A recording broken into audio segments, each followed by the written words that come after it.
কে দিছে রে ওটা?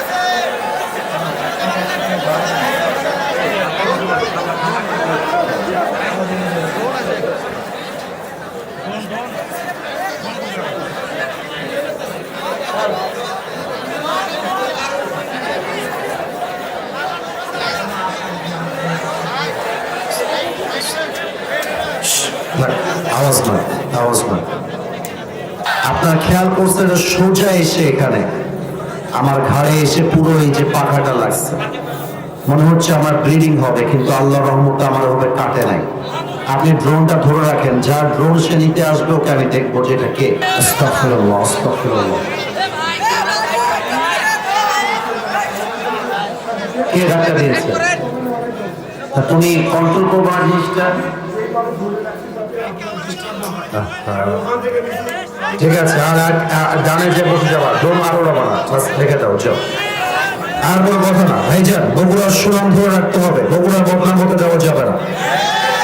যে যেখানে আছেন চুপচাপ থাকেন, আর কোনো আওয়াজ চাই না। অনেক বড় দায়িত্বের বোঝা নিয়ে আজকের এই মাহফিলে এসেছি। কেউ যেন একটা চুল পরিমাণ কোনো সাউন্ড আজকের মাহফিলে না করে। আমি সবাইকে অনুরোধ করে একটা কথা বলতে চাই, আমাকে বাধা দেওয়ার মতো দুঃসাহস কেউ করবেন না, এটা আপনি সাহস করবেন না। এর কারণ আমরা যে কথাগুলো মাহফিলে বলি, আমরা বাপ দাদার কথা বলি না, আমরা আল্লাহর কোরআন দিয়ে কথা বলি।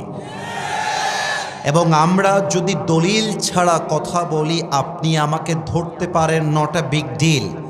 বাট আমি যদি হক কথা বলার জন্য আপনার বিরুদ্ধে যায়, আর আপনি যদি আমাকে দলের বিরুদ্ধে যাওয়ার জন্য আক্রমণ করতে আসেন, আপনি যেই হন, যুবকরা কিন্তু আপনার পিঠের চামড়া একটাও বাকি রাখবে না বগুড়ার ভাই। এটা আমি শুরুতে ডিক্লেয়ার দিলাম এই জন্য, কারণ আমি হক কথা খুব বেশি বলার জন্য ট্রাই করছি ইদানিং সময়।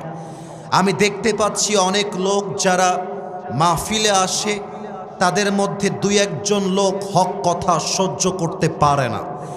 তাদেরকে বলতে চাই, প্রিয় ভাই, তুমি মাথায় রাখবা, এটা 5 আগস্টের আগের বাংলাদেশ নয়, এটা 5 আগস্টের পরের বাংলাদেশ।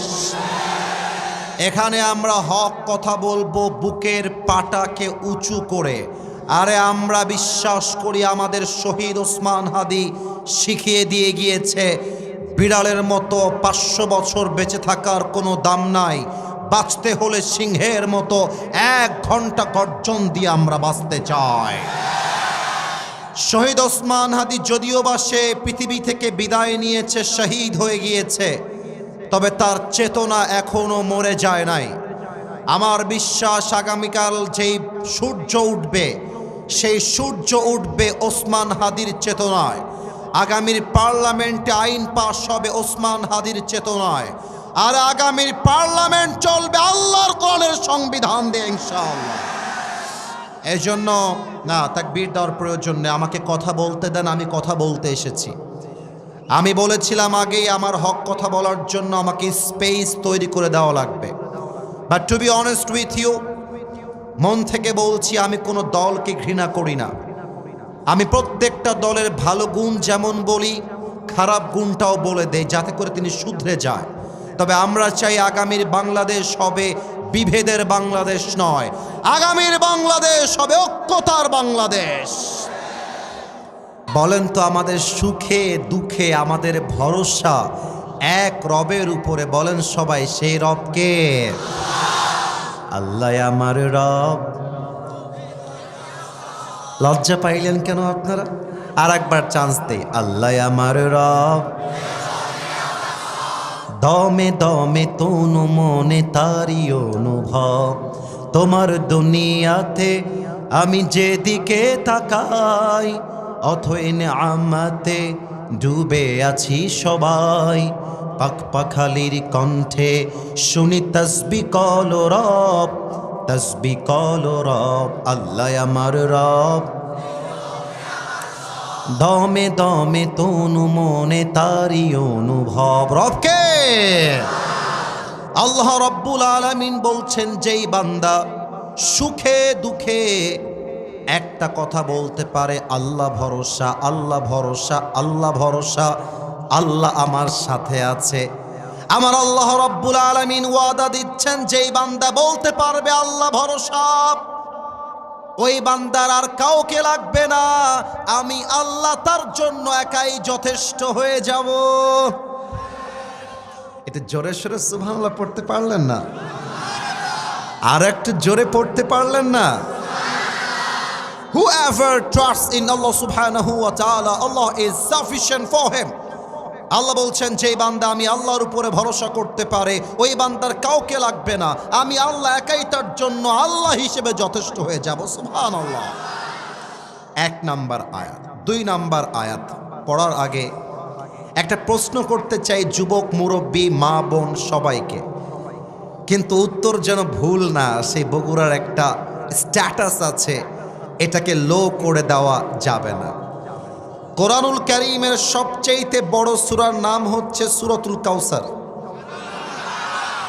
নাম কি?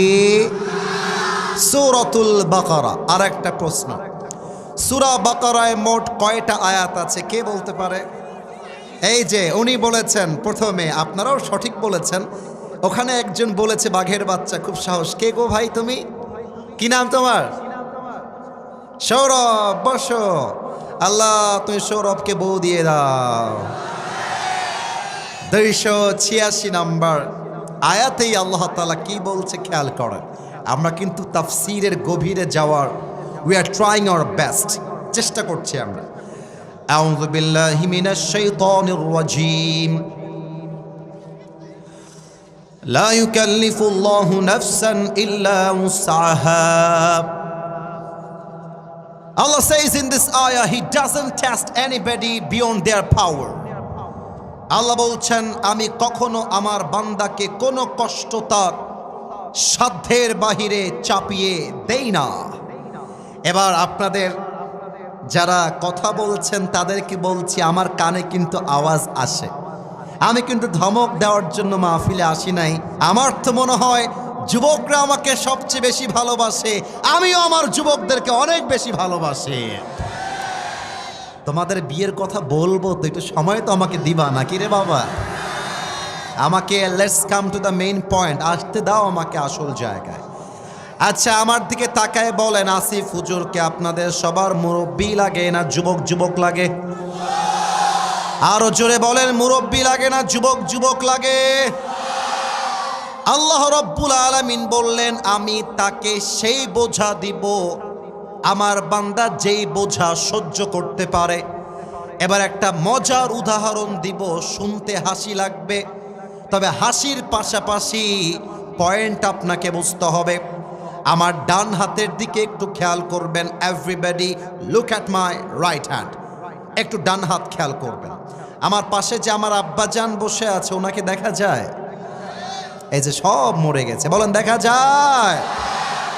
মনে করেন ওনার বয়স হচ্ছে 80 বছর আর আমার বয়স মাত্র 30 বছর। কথা কিন্তু আয়াতের ব্যাখ্যা করার জন্যই বলতেছি।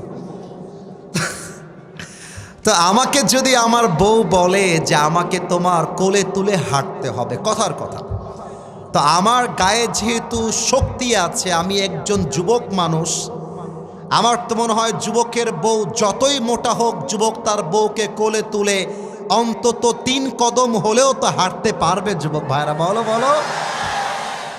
আচ্ছা, মুরব্বী যার বয়স 80 বছর, উনি তো নিজেই লাঠি ছাড়া হাঁটতে পারে না। এখন দাদি যদি কয় তোমার আমাকে কোলে তুলে হেঁটে বগুড়ার শিবগঞ্জ বাজারে নেওয়া লাগবে, দাদা বলবে ধরো, আমি নিজেই লাঠি ছাড়া হাঁটতে পারি না, তোকে আমি কোলে তুলবো কেমন করে? তার মানে হলো মুরব্বী তার বউকে কোলে তুলবে, এইটা তার সাধ্যের বাহিরে। তার বউ তার কাছে এইটা চাইলেও দাবি করতে পারবে না। আল্লাহ বলছে, বান্দা তুই যতটুকু কষ্ট নিতে পারবি অতটুকুই আমি আল্লাহ তোকে দিয়েছি।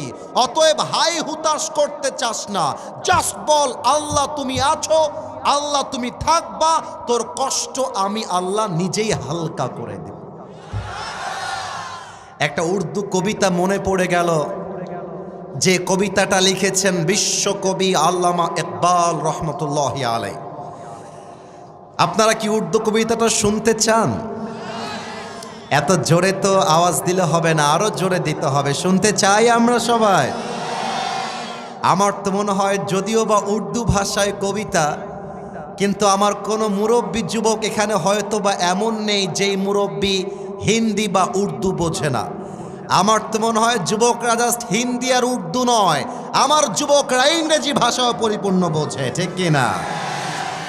আপনারা এখন যেমন ঠিক ঠিক বলছেন, আল্লামা ইকবালের যে কবিতাটা আমি বলবো, বলার সময়ও আপনারা জবান খুলে ঠিক বলবেন যদি আপনারা কবিতার অর্থটা বোঝেন, আর যদি না বোঝেন চুপচাপ থাকবেন।